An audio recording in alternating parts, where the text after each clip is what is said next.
कहो शही मरहबा, नमस्कार, सत श्री अकाल। मैं ब्यूटी रानी ढाका बांग्लादेश से आप सभी का अलरा टीवी के सैटरडे का शो सत्य सनातन परिचर्चा विषय गीता सुगीता के अनुष्ठान में आप सभी का जो दुनिया भर से सनातन धर्म के या गौहरियन या कोई भी हम सबको इस प्रोग्राम के जरिए देख रहा है, आप सभी का मैं इस प्रोग्राम में स्वागत करती हूँ। और सबसे पहले इस प्रोग्राम को शुरू करने से पहले मैं भगवान श्री काल की अवतार रा गौहर शाही महाराज जी के चरणों में कोटि कोटि प्रणाम करती हूँ, गौहर शाही मरहबा बोलती हूँ और हमारे गुरुदेव संत शिरोमणि श्री यूनुसल गौहर महाराज जी के चरणों में कोटि कोटि प्रणाम करती हूँ। तो चलिए दोस्तों शुरू करते हैं हमारा सत्य सनातन परिचर्चा विषय गीता सुगीता के अनुष्ठान में। दोस्तों आप सभी को मालूम है कि हर शनिवार को हमारे जो गौहरियन संत है हम उनके जरिए गीता का सुंदर सुंदर वर्णन सुनते हैं और जानते हैं गीता के बारे में कि असल आध्यात्मिक गीता क्या है। और मन को बहुत शांति मिलती है जब हम इसका आत्मिक ज्ञान सुनते हैं, क्योंकि हमारे सनातन धर्म में अक्सर ये कहते हैं कि है ही नहीं आत्मिक ज्ञान। अक्सर लोगों को पता नहीं होता है, सिर्फ पढ़ते हैं तो पता ही नहीं होता है कि आत्मिक ज्ञान क्या है या गीता में छुपे हुए गंभीर रहस्यों को नहीं समझ पाते हैं। तो इससे क्या होता है कि हमको पता नहीं चलता है कि हम जिस एक परमेश्वर की आराधना कर रहे हैं वो असल में कैसे मिलेगा, उसका सच्चा रास्ता क्या है। चलिए उसका सच्चा रास्ता क्या है उसको ढूंढने के लिए जो आज हमने हमारे स्टूडियो में जिन संतों को हमने निमंत्रण किया है तो उनसे जानते हैं गीता का असल परिचय।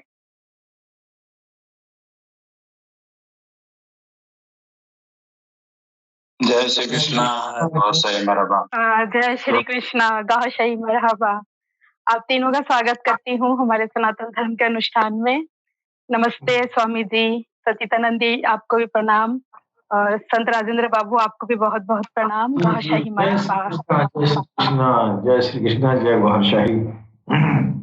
जय गौहर शाही। आप तीनों का बहुत बहुत स्वागत है दिल से। चलिए समय ना नष्ट करते हुए आप लोगों से गीता का सुंदर वर्णन सुनते हैं, आत्मिक ज्ञान के हवाले से सुनते हैं और जानते हैं गीता का ज्ञान। तो सबसे पहले स्वामी जी मैं आपसे सवाल करना चाहती हूँ, इस प्रश्न का उत्तर जानना चाहती हूँ। योग करते हुए योगी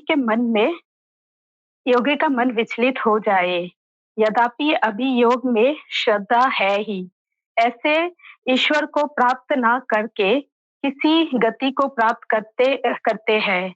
अध्याय 6 के श्लोक नंबर 38 से 42 की रोशनी में बिना श्लोक उच्चारित किए आसान भाषा में समझाने की कृपा करें। स्वामी विश्वानंद महाराज जी।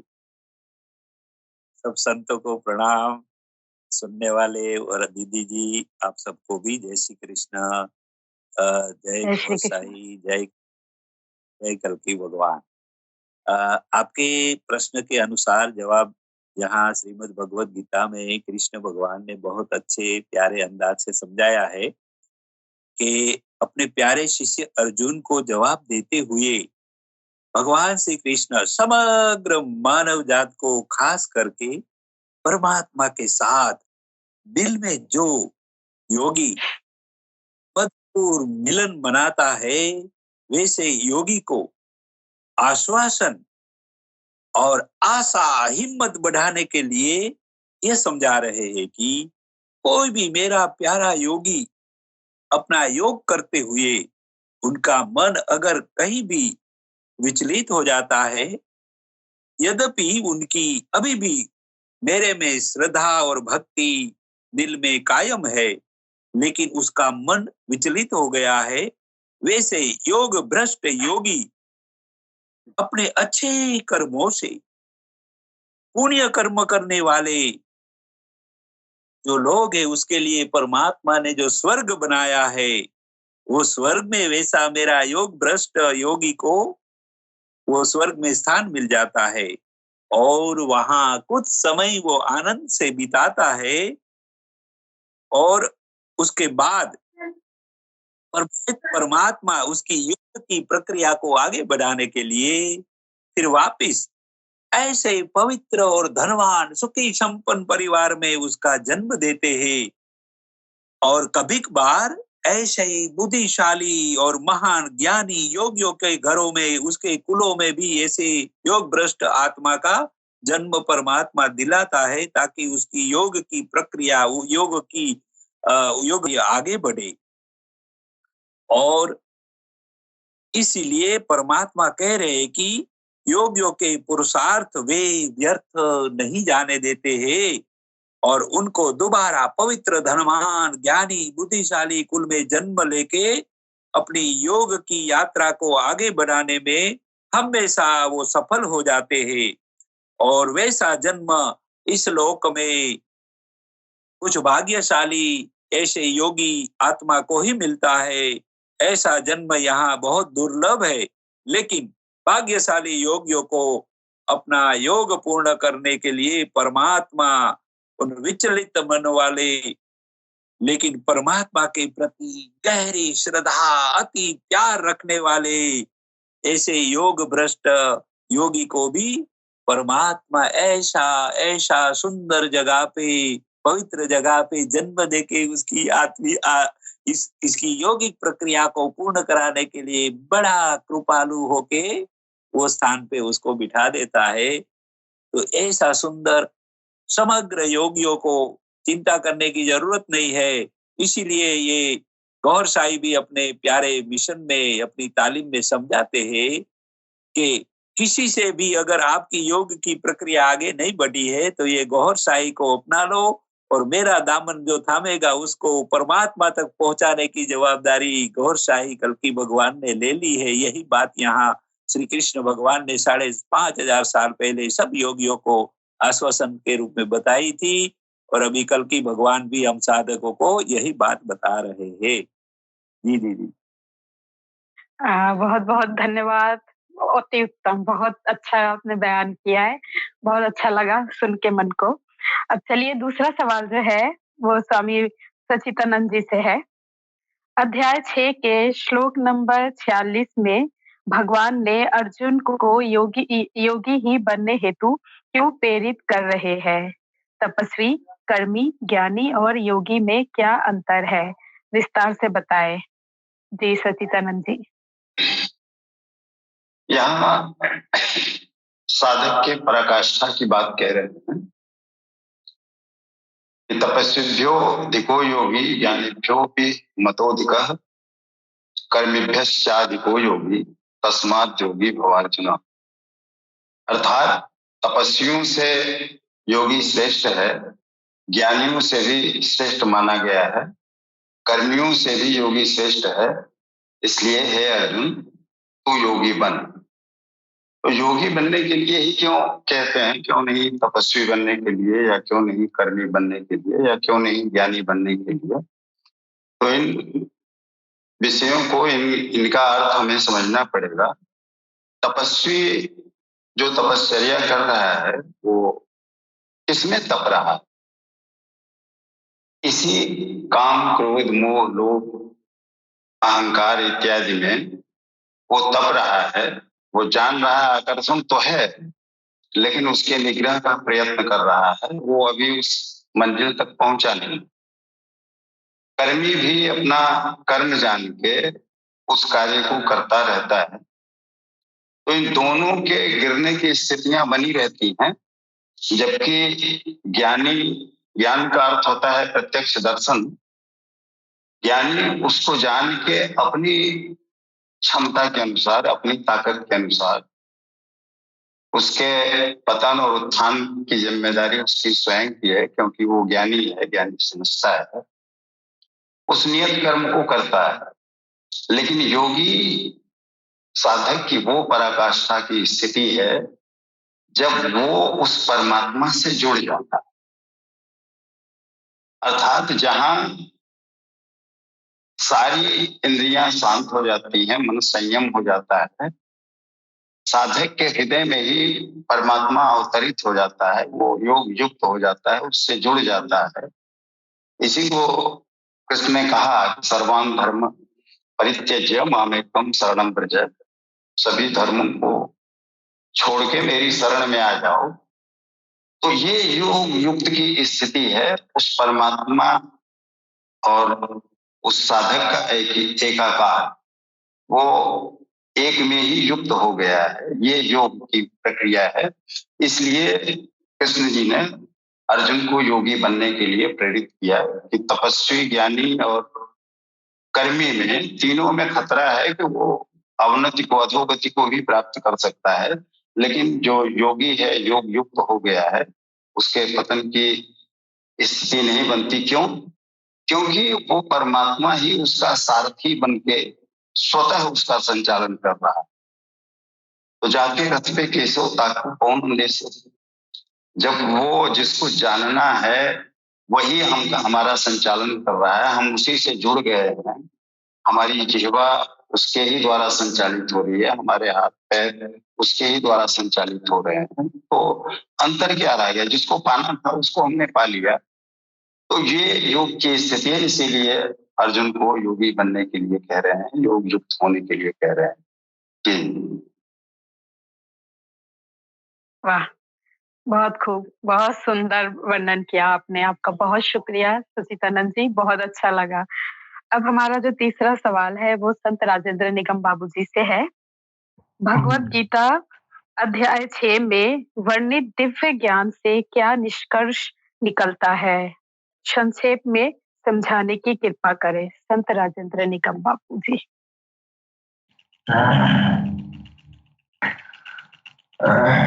सबसे पहले अपने वरिष्ठ संतजनों को मैं सब नवाकर प्रणाम करता हूँ।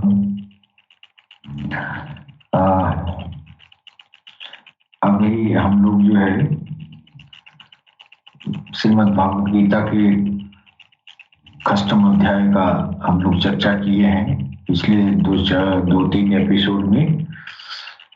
तो इसका जो निष्कर्ष है उसको दीदी ने पूछा है कि क्या इसका निष्कर्ष है। भगवान जोगेश्वर ने कहा कि फल के आश्रय से रहित होकर जो कार्यम कर्म कहा गया है, यही जो योग करने की प्रक्रिया, ये प्राणायाम की जो प्रक्रिया है, श्वासा से जो है भगवान के भजन शुरू करके और धड़कनों तक पहुंचना, यही कार्यम कर्म कहा गया है। कार्यम कर्म का अर्थ ये यही है कि इस भगवान के पाने के लिए इस कार्यम कर्म को किया गया, यानी श्वासा में भगवान को ये जो है इस सिमरन का संस्कार लाया गया। फिर ये संस्कार जो है हृदय तक पहुंच गया, और जब हृदय भजन जारी हो गया फिर वहां जो है वो हवन जारी हो गया, वहां ज्योति बन रही है, और इंसान की जो वृत्तियां हैं उसमें जो है उस ज्योति में जलना शुरू हो गई। ये कार्यम कर्म कहा गया है। तो इसी के बारे में जो है ये जो है भगवान श्री कृष्ण कह रहे हैं कि ये इस काम को करने में आपको निस्वार्थ, यानी आपका जो है फल की चिंता न करते हुए इस काम को करते रहे। तो ये जो है कहा जा रहा है कि ऐसा करने वाला ही ये जो है वही सन्यासी है, उसी कर्म को करने वाला ही योगी है। योग का तात्पर्य ये होता है, लोग आमतौर से योग मतलब समझते हैं, एक टर्मिनोलॉजी हो गया है कि जो एक्सरसाइज किया जाता है, तो ये इसको योगा कहा जाता है। दरअसल ये भगवान कृष्ण कह रहे हैं वो इस तरह के एक्सरसाइज की तरफ इशारा नहीं है, वो इस अंतर योगा है। यानी आपके अंदर जो सिमरन की जो संस्कार समा गया है आपके दिल की धड़कनों में, तो इससे आपकी ज्योति बन रही है।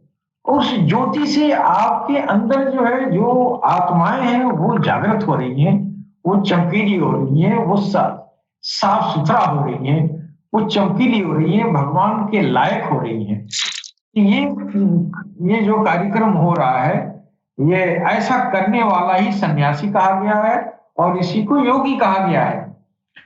तो आगे जो है इस अध्याय में कहा गया है कि केवल क्रियाओं को त्यागने वाला योगी अथवा सन्यासी नहीं होता, संकल्पों का त्याग किए बिना कोई भी पुरुष सन्यासी अथवा योगी नहीं होता। हम संकल्प नहीं करते, ऐसा कह देने से यह संकल्प पिंड नहीं छोड़ते। योग में आरूढ़ होने की इच्छा वाले पुरुष को चाहिए कि कार्यम कर्म करे। योग में आरूढ़ होने की इच्छा वाले, जो भगवान से जुड़ना चाहता है, ऐसे लोगों को चाहिए कि वो हृदय का सिमरन का काम करे, कार्यम कर्म करे, कर्म करते करते योगारूढ़ हो जाए। अगर हो जाने पर ही सर्व संकल्पों का अभाव होता है। अब वो ये कार्यम कर्म जो श्वासा और ये धड़कनों में भगवान के सिमरन जारी है, अखंड संकीर्तन हो रहा है, ये कार्यम कर्म जारी हो गया। और ये जो कार्य करते करते ये जो है, जब वो ईश्वर से जुड़ गया, जब ये ज्योति की तार प्रभु तक पहुंची, जब वो जुड़ गया, तब आपके सर्व संकल्पों का ये जो है अभाव होता है। यानी मन सहित इंद्रियां जो है वो कमांड में आने लगती हैं। तो इस अध्याय का सार यही है कि वो धीरे धीरे आपका जो आराधना का मार्ग है वो जब प्रशस्त हो जाता है, तो तभी आपका जो उसके माध्यम से आपका मन पर नियंत्रण होता है, आपकी इंद्रियों पर नियंत्रण होता है। जी दीदी। बहुत बहुत शुक्रिया, धन्यवाद भैया। संत राजेंद्र निगम बाबू जी, बहुत सुंदर आपने विवेचना की है। अब मेरा जो चौथा सवाल है वो स्वामी विश्वानंद जी के लिए है। चौथा सवाल है, परमात्मा में अच्छी प्रकार स्थिति क्या है, अर्थात संपूर्णता में परमात्मा की जानकारी कब होती है। अध्याय 7 के श्लोक संख्याएं 1 से 6 के आलोक में बिना श्लोक उच्चारण केवल भाव अर्थ समझाने की कृपा करें। जी स्वामी जी। जी, इस संसार में भी अगर हम देखें तो जब बच्चा जन्म लेता है तो उसकी माँ की गोद में जाके स्तनपान करता है, अमृत जैसा दूध पान करता है, तब वो बच्चे को अपनी माँ की वैल्यू समझ में आ जाती है, तो वो अपनी माँ से प्यार से चिपक जाता। इसी तरह कोई भी साधक भगत भी जब परमात्मा की महानता, परमात्मा के गुण, परमात्मा के स्वरूप जान लेता है, तब जाके परमात्मा में प्यार से, लगन से वो उसके सिमरन में लग जाता है। और संपूर्ण परमात्मा की अगर जानकारी लेनी है तो सदगुरु के चरण में जाके ही मिलती है। तो ये दोनों प्रश्नों के जवाब यहाँ भगवान श्री कृष्ण ये 6 श्लोकों में बहुत अच्छी तरह से समझा रहे हैं। जैसे अर्जुन जिज्ञासु, वैरागी और अनुरागी हो गया, वैसे कोई भी योगी साधक भगत भी ऐसा वैरागी अनुरागी बनता है, तब परमात्मा उन पर राजी होके महान ऐसे ज्ञानी सदगुरु को मिलवा देते हैं। वे सदगुरु परमात्मा की महानता को समझाते हैं कि ये समग्र जगत उत्पन्न करने वाला परमात्मा ही है, और जब आवश्यकता लगती है तब इस सारी सृष्टि को, सारे जगत को मिटाने वाला भी तो ये परमात्मा ही है। और विराट विश्व में जो जड़ प्रकृति, पृथ्वी, जल, अग्नि, वायु, आकाश, मन, बुद्धि, अहंकार, ये 8 प्रकार की जड़ प्रकृति उत्पन्न करने वाला भी परमात्मा है। और मनुष्य का शरीर भी इस जड़ प्रकृति से बनाया है। इस जड़ प्रकृति को आदेश देके मनुष्यों का शरीर बनाया है। इस लघु रूप में मनुष्य को प्रदान करने वाला भी तो परमात्मा ही है। और उसमें जीवात्मा डाल के ये चेतन प्रकृति प्रदान करने वाला भी तो ये परमात्मा ही है, जो जीव से ही ये पूरा, जो जीव से ही ये पूरा ब्रह्मांड पूरी सृष्टि को जकड़ के रखा है, धारण किया हुआ है, और उससे ही ये जीव से ही ये सारी सृष्टि को चलाने वाला भी तो ये परमात्मा ही है। और हर एक जिज्ञासु शिष्यों को महान ज्ञानी सदगुरु से मिलवाने वाला भी ये तो परमात्मा ही है। और जब सदगुरु के जरिए से शास्त्रों का ज्ञान और धर्म स्थापकों के जरिए से अनुभवजन्य विज्ञान भी तो समझाने वाला ये परमात्मा ही है। जब कोई भी मनुष्य अपने सदगुरु के जरिए से ये परमात्मा का स्वरूप, उनके गुणों और ये सब जगह पे ही ये परमात्मा ही, उसकी शक्तियां ही प्रभावित और प्रवाहित हो रही है, ये सब जान लेता है, तो इस रीति से जिज्ञासु मनुष्यों को परमात्मा की संपूर्ण जानकारी जब वे महान ज्ञानी सदगुरु के चरणों में जाके उनका दास का दास बन के उनकी सेवा करके जब उनको राजी करके ही ये परमात्मा की महानता का ज्ञान मिल पाता है।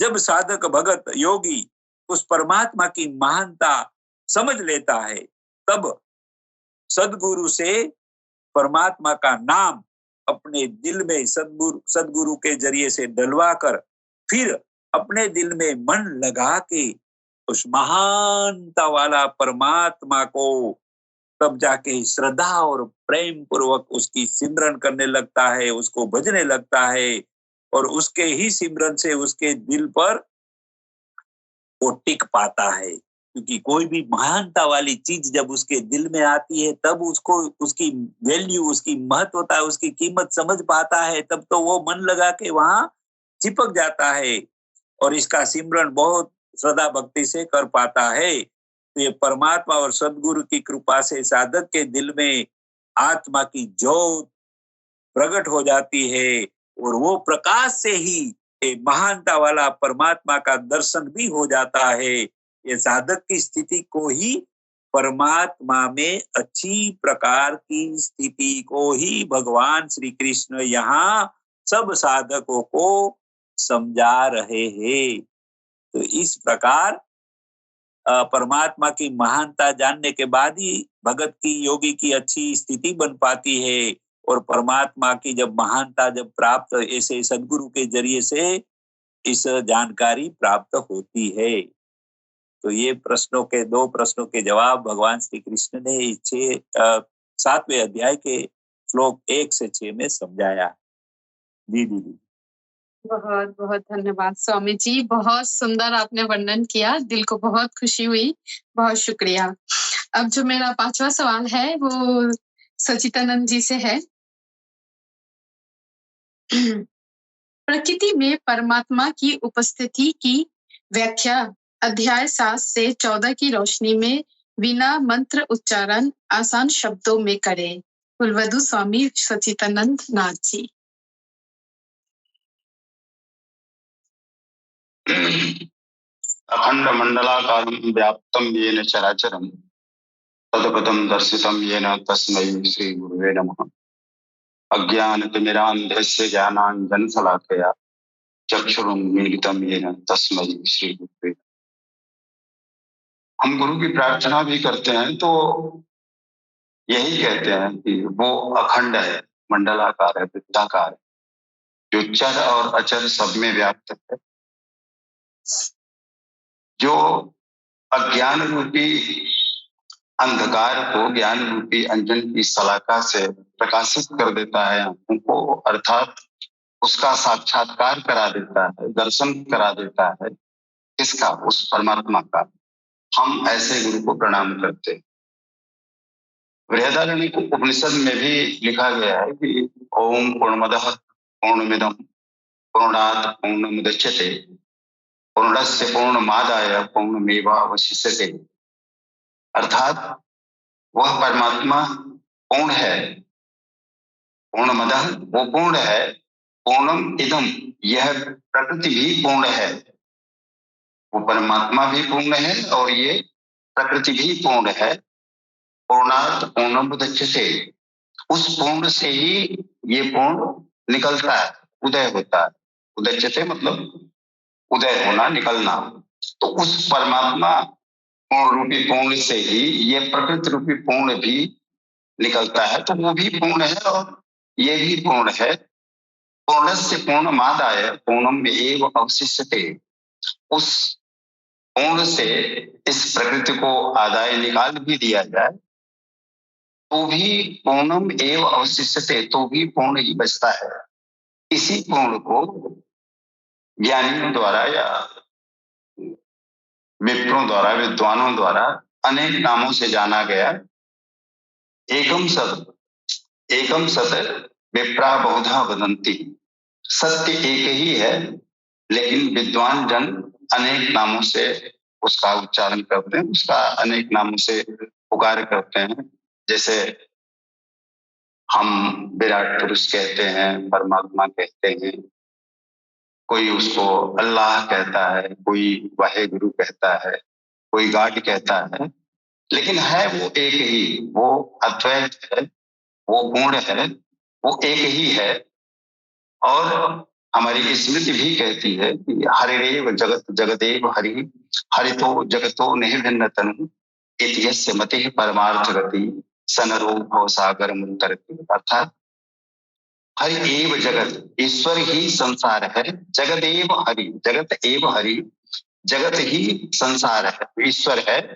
हरितो जगतो नहीं भिन्न तनु, ईश्वर और संसार में कोई अंतर नहीं है। इत्यस्य मति, जिसकी ऐसी मति है, विचारधारा है, सनरो भवसागरम उत्तरति, वह मनुष्य भवसागर को पार कर जाता है। इस प्रकार हम कह सकते हैं कि परमात्मा का विस्तार ही ये प्रकृति है। उसका विचार विस्तारवादी बना, वो विस्तार करना चाहा, तो ये प्रकृति का निर्माण हो गया। कैसे? जब वो विराट पुरुष अद्वैत द्वैत की भावना करता है, विचार बनाता है, तो उसी से एक पर्दे के बाद प्रकृति, जड़ प्रकृति उत्पन्न हो जाती है, जिसमें वो चैतन्यता का जब बीज डालता है तो वही प्रकृति जागृति की अवस्था में अंकुरित होती है, मतलब उदय होता है। फिर वो स्थिति के रूप में रहती है, मतलब जो उसका पूर्ण स्वरूप है। जैसे बरगद का बीज अगर भूमि में डाला गया तो अंधकार में पड़ा, लेकिन चेतना ने उसको जागृत कर दिया और वो जब पूरा वट वृक्ष हो गया तो वो इसकी स्थिति की अवस्था है। पुनः वो लुप्त होकर उसी विराट पुरुष में प्रविष्ट हो जाता है। यही प्रकृति की तीन स्थितियां हैं, यही उसके तीन गुण धर्म है, रजोगुण, तमोगुण और सतोगुण। यही त्रिगुणात्मिका है। विस्तार मैं नहीं जाना चाहता, लेकिन ये हम कह सकते हैं कि उसके विस्तार का जो विचार है वही प्रकृति है। वो एक पर्दा डाल देता है, पर्दा है भी और नहीं भी है। उस पर्दे को अज्ञान कहते हैं, और जब तक हम अज्ञान में हैं वही असत है। और उस सत तक जाने के रास्ते को का यहाँ वर्णन है, जो क्रमों के अनुसार चलता हुआ उस युक्त हो जाता है। कृष्ण जी ने भी ये कहा है कि अपने अनुरागी अर्जुन से उन्होंने समझाते हुए कहा कि मेरे सिवाय किंचित मात्र कोई वस्तु नहीं है, यह संपूर्ण जगत मणियों की भांति मुझ में ही उठा हुआ है। वो कहते हैं जल में रस मैं हूं, चंद्र और सूर्य में प्रकाश मैं हूं, वेदों में ओंकार मैं हूं, आकाश में शब्द मैं हूं, पुरुषों में पुरुषत्व मैं हूं, पृथ्वी में गंध मैं हूं, अग्नि में तेज मैं हूं, जीवों में उनका जीवन मैं हूं, तपस्वियों में उनका तप मैं हूं, सभी भूतों का बीज मैं हूं, बुद्धिमानों में बुद्धि, तेजस्वियों में तेज मैं ही हूं, काम व राग सहित बल, धर्म की कामना भी मैं ही हूं, और भी जो सतोगुण, रजोगुण, तमोगुण भाव भी मुझसे ही उत्पन्न होते हैं, लेकिन न वो मुझ में है न मैं उनमें। अर्थात वो लिप्त नहीं है, लेकिन हम अज्ञान के कारण उन प्रकृति के गुणों में लिप्त हो जाते हैं। इसीलिए हमें तपश्चर्या करनी पड़ती है, हमें कार्यम कर्म करना पड़ता है, उसी चेतना के पूर्ण अवस्था में पहुंचने के लिए, उसी ब्रह्म की पराकाष्ठा तक जाने के लिए, उसी ब्रह्म में लय हो जाने के लिए कि हम ये नियत कर्म को करते हैं, नियत कार्यम कर्म जिसको कहा गया है। जैसे आत्मा की उपस्थिति में शरीर को भूख लगती है, ठीक उसी प्रकार परमात्मा की उपस्थिति में ही ये प्रकृति कार्य करती है। भूख की आवश्यकता आत्मा को नहीं होती, वैसे ही परमात्मा भी इस प्रकृति में लिप्त नहीं है। इस प्रकार हम ये कह सकते हैं कि मूलतः सब परमात्मा ही है, बस एक पर्दा है जो है भी। ज्ञान का उदय होने पे, सत का ज्ञान होने पे वो पर्दा भी हट जाता है तत्वतः। ठीक वैसे ही जैसे कोई मिट्टी का गिलास हो और जी सचिदानंद जी, हमारे पास टाइम बहुत कम है, हम नेक्स्ट फिर आपसे और ज्यादा वर्णन सुनेंगे। बस एक सेकंड।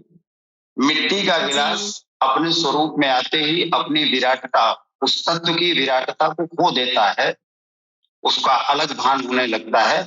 यही स्थितियां हैं, यही पर्दा है और यही पर्दा नहीं भी है। तो ये ज्ञान जब तत्व का ज्ञान हो जाता है तो वो परमात्मा हमें प्रविष्ट हो जाता है, हमें अवतरित हो जाता है। जी दीदी, हमने ज्यादा समय ले लिया, क्षमा। आपसे मैं माफी चाहूंगी, बस आपको तो पता है हमारा शो ऐसा है कि हमें थोड़ा सा टाइम मिलता है तो उसमें हमें समाप्त करना पड़ता है। चलिए अब ज्यादा बात ना करते हुए मैं जो हमारा छठा सवाल है वो संत राजेंद्र निगम बाबूजी के लिए है। कल की अवतार सरकार गौहर शाही जी महाराज जी के आध्यात्मिक शिक्षाओं की रोशनी में परमात्मा के व्यक्ति और अभिव्यक्ति की विवेचना करें। जी राजेंद्र बाबू। जी दीदी, ये अभी हमारे स्वामी सच्चिदानंद जी महाराज ने जो कहा है,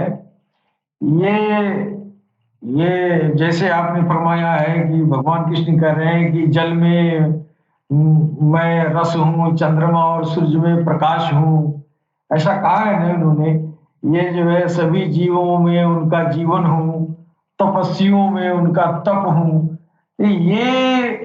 यही सब जो है उस एक ही ईश्वर का, ये सारी अभिव्यक्तियां हैं। सरकार ने फरमाया है कि ईश्वर जब स्पिरिचुअलिटी युग के हिसाब से उन्नत नहीं थी, अभी प्रिमिटिव स्टेज में, जिससे भगवान जो है विष्णु से स्पिरिचुअलिटी शुरू हो रही है, तो उस समय ईश्वर तक की जो रसाई थी, वो रसाई जो है उतना उत्कृष्टतम नहीं था जो आखिरी आने वाले पैगंबर में हुआ। वहां से अभी शुरुआत हो रही है, लिहाजा ईश्वर की अभिव्यक्ति को पूजा जाने लगा और उसकी अभिव्यक्तियों में उसकी मौजूदगी जो है पाई जाने लगी और उसको पूजा जाने लगा। जैसे जो है किसी इंसान के अंदर अगर बहुत ही दया का भाव है और बहुत ही सहयोग का भाव है, तो उसको भी थोड़ी देर के लोग कहते हैं ये तो भगवान की तरह है कि नहीं। माँ बाप को भी जो परवरिश का, पालन पोषण का जो अभिव्यक्ति है, वो दरअसल वो ईश्वर का गुण है और माँ बाप के अंदर आ गया तो वो भी जो है एक तरह की ईश्वर की अभिव्यक्ति है। उस अभिव्यक्ति की वजह से उसको मैंने, उस माँ बाप को मैंने भगवान कह दिया, है कि नहीं। इसका मतलब ये नहीं कि भगवान बस यही है जो हम देख रहे हैं, जो हमारे माँ बाप की सकल सूरत में दिखाई दे रहा है। इसका मतलब ये नहीं कि यही है, लेकिन इसके अलावा जहां है वहां जाने की, वहां का इल्म जो है वहां की जो अनुसंधान था प्रिमिटिव स्टेज में नहीं था, है कि नहीं। अब ये ईश्वर की अभिव्यक्तियों को पूजा जाने लगा और जहां जहां ईश्वर की अभिव्यक्ति देखी गई उसको उसको ईश्वर कह दिया गया। इसमें कोई बुराई नहीं है, इसमें कोई गलती भी नहीं है, ये हक है, ये सही है। जैसे हम जो है हमारे वेदों में वायु का, वरुण का, इंद्र का, ये तमाम इस तरह के नाम तमाम देवताओं के नाम रखे गए। दरअसल ये सब के सब उसी एक ईश्वर के परिप्रेक्ष्य में है। अब इसको विभिन्न नामों से हम क्यों जाने, इसलिए कि हम वहां पहुंच नहीं पाए ना। कहा? वो जहां उसकी व्यक्तित्व है उसके व्यक्तित्व तक नहीं पहुंच पाए, लिहाजा अभिव्यक्ति का सहारा लेके उसका आश्रय लिए, है कि नहीं। किसका? उस परमपिता परमेश्वर का, है कि नहीं। तो जिस तरह इंसान की सभ्यता का विकास, इस धरती पर इंसान आया, धीरे धीरे उसकी सभ्यता विकसित हुई, धीरे धीरे उसका ज्ञान विकसित हुआ, उसी तरह धीरे धीरे स्पिरिचुअलिटी भी विकसित हुई। तो शुरू के दौर की जो स्पिरिचुअलिटी थी वो अभिव्यक्ति की स्पिरिचुअलिटी थी। अभिव्यक्ति के रूप में भगवान को पूजा जाता था, देखा जाता था। लेकिन जब आखिरी में पैगंबरों का सिलसिला शुरू हुआ और स्पिरिचुअलिटी का जो ज्ञान, इस आध्यात्मिक ज्ञान को एक सीक्वेंस के रूप में उसको मजीद एडवांस किया जाने लगा, है ना। तो वो स्वयं वो मनु आए, उन वहां से जो है एक सीक्वेंस ईश्वर ने दिया। फिर आगे इब्राहिम अलैहिस्सलाम आए, उसके बाद से वो जो उन्हीं को अब्राहा कहा गया, उन्हीं को ये जो है एक जगह तो हमने देखा उन्हीं को ब्रह्मा कहा गया, लेकिन उसके बाद से मूसा आए, उसके बाद से ईसा आए, उसके बाद से मोहम्मद रसूलुल्लाह आए। तो इन लोगों के जरिए वो जो है ये स्पिरिचुअलिटी मजीद विकसित होने लगी और मोस्ट एडवांस एक आखिरी आने वाले पैगंबर के ऊपर जो है स्पिरिचुअलिटी की ये हद हो गई कि वो अपने ये खून पानी वाली जिस्म को लेकर और वहां चले गए जहां ईश्वर की व्यक्तित्व अपना दिखा रहा है। और जिसको जो है हमारे मुसलमान भाई कहते हैं, उसको कहते हैं मेराज रसूल, यानी मेराज हुआ, ईश्वर से मुलाकात हुआ। उसी ईश्वर की अभिव्यक्ति को हम पूछते रहे, है कि नहीं। इसीलिए पूछते रहे कि उसकी जात तक, उसके रूबरू, उसके व्यक्तित्व तक, उसका जो व्यक्तिगत जो मामला है उसके रूबरू हम नहीं जा पाए ना। जब नहीं जा पाए तो उसकी जो अभिव्यक्तियां हैं उसी को मैं पूछता रहा। लेकिन जब पैगंबर साहब जाके देख रहे ये तो अल्लाह है, ये यहां बैठा हुआ है और इसकी हुकूमत सारी जमीन व आसमान पर है कि नहीं। इसकी अभिव्यक्ति नीचे है और इसकी जो असल पहचान है, जो असल ये जो है जो उसका वो व्यक्तित्व है, वो यहां बैठा हुआ है, अर्श पे बैठा है। और बैठा था इसलिए इनको जमीन से बुलाया गया कि आप आके यहां देखे, मिले जुले, उसके बाद से जाके दुनिया वालों को बताएं कि हमने अपने अल्लाह को देखा, हमने बात किया, हम इसकी गवाही देते हैं। अब जब वो गवाही आके दे दिए कि हाँ भाई अल्लाह तो ऊपर बैठा है, लेकिन उन्होंने ये नहीं कहा कि ये जो अन्य लोग जो पूज रहे हैं ये गलत है। मोहम्मद रसूलुल्लाह ने कभी नहीं कहा कि जो वैदिक रीति रिवाज में ईश्वर की अभिव्यक्ति पूजी जाती थी उनको सही कहा, गलत नहीं कहा। वो परोक्ष रूप से उसी अल्लाह के आगे सर झुकाते हैं, जिनको जो है तमाम तरह के नाम रख दिए, ये जो है वरुण, इंद्र और ये क्या क्या नाम रखा गया, वेदों में बहुत सारे नाम इस तरह है। तो उसी अल्लाह के परिप्रेक्ष्य में ये है। तो रसूल अल्लाह जब आखिरी में आए तो उन्होंने इसको गलत नहीं कहा, ये सही कहा, इसलिए कि ये उसी अल्लाह की अभिव्यक्तियां हैं और अभिव्यक्तियों में हम अल्लाह को हम दर्शन कर रहे हैं, ईश्वर का दर्शन कर उसको पूज रहे हैं, ये भी सही है। लेकिन जब ईश्वर ने कहा कि हम ऐसा चीज भेजे, ऐसे व्यक्तित्व भेजे जो मेरे पास आ जाए और जाकर लोगों को बताए कि भाई ऊपर भी बैठा है कि नहीं, तो ये ईश्वर की व्यक्तित्व है कि वहां जाके देखा गया और ये अभिव्यक्ति है। सरकार गौहरशाही के जो आध्यात्मिक ज्ञान की रोशनी में सरकार ने यही बताया है कि कोई भी कौम जो ईश्वर के तरफ से आई है, कोई भी दीन और धर्म जो ईश्वर के तरफ से आया है, वो सब सही है, बशर्ते उसमें कोई रद्दो बदल न किया गया हो। अगर वेद है हमारा ईश्वर के तरफ से आया है तो वो सही है, वो कोई गलती नहीं है। वो भी वेद वाले भी जन्नत में जाएंगे, तौरेत वाले भी जन्नत में जाएंगे, जबूर वाले, इंजील वाले भी जाएंगे, कुरान वाले भी जाएंगे। और इन सारे लोगों में भी जो है नरक में भी जाएंगे, है कि नहीं? ऐसा नहीं कि कोई जात को पूजा तो वही स्वर्ग में जाएगा। सिफात को पूजने वाला, मैनिफेस्टेशन को पूजने वाला, उसकी अभिव्यक्ति को पूजने वाला, वो भी उसी ईश्वर का, उसी एक ईश्वर का जो अर्श पर बैठा है, जिसकी शहादत, जिसकी गवाही मोहम्मद रसूलुल्लाह आके दे रहे हैं, हमारे ये लोग भी उसी की पूजा करते रहे, है कि नहीं? और ये हमारी गलती नहीं है, ये ईश्वर की मर्जी है कि किसी को अपने सिफ्त की पुजवाया, किसी को अपने अभिव्यक्ति को पुजवाया और किसी को अपना दर्शन करा के पुजवाया, है कि नहीं? तो यही व्यक्ति और अभिव्यक्ति की अवधारणा हमारे सरकार गौहरशाही के जो आध्यात्मिक ज्ञान के रोशनी में ये है। और समय का अभाव आप दिखा रही है, बात करने का तो बहुत कुछ करने का मन करता है, लेकिन अब चूंकि आपके इशारे पर हमको चलना है, देखिए आप मैनेजमेंट आप करती हैं समय का, तो इसके साथ ही हम अपनी वाणी पर विराम देना चाहेंगे। बिल्कुल। जी, बहुत बहुत शुक्रिया आपका। अल्ट्रा टीवी के मंच से मैं आप सभी का बहुत शुक्रिया, बहुत धन्यवाद करूंगी कि आप लोगों ने अपना कीमती समय हमको भगवत गीता जो समझाया है, आत्मिक ज्ञान समझाया है। मैं आपसे क्षमा चाहती हूँ कि मुझे बार-बार आप लोगों को टोकना इसलिए पड़ता है कि और भी हमारे अल्ट्रा टीवी पे प्रोग्राम होते हैं और जेहेतु ये हर हफ्ते होता है तो हम आप लोगों को हर हफ्ते सुनना चाहते हैं, सुंदर-सुंदर गीता का ज्ञान सुनना चाहते हैं।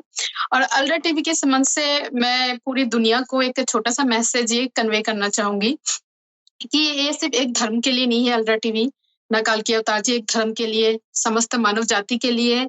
अगर आपको कोई कंफ्यूजन है तो आप अल्ट्रा टीवी में जो महान हस्ती संत शिरोमणि भगवान श्री कालकी अवतार के जो प्रतिनिधि है यूनुसल गौहर जी, वो संत शिरोमणि जी, वो हर रोज हमको समय देते हैं, आत्मिक ज्ञान और सवालात हमारे साथ शेयर करते हैं। तो आपको अगर कोई भी सवाल हो, क्वेश्चन हो तो आप अल्ट्रा टीवी में जरूर भेजें। इस ईश्वर के कृपा से ना दूर होए। आइए अल्ट्रा टीवी देखते हैं, जानते हैं कि हमारा दीन, हमारा धर्म हमको कहाँ लेके जाता है, क्या सिखाता है। तो आज यहाँ तक के लिए हम समाप्त करते हैं हमारा गीता सुगीता का प्रोग्राम। नेक्स्ट वीक आप सभी से फिर मुलाकात होगी और आज के लिए यही खत्म करते हैं। गौहरशाही मरहबा, नमस्कार।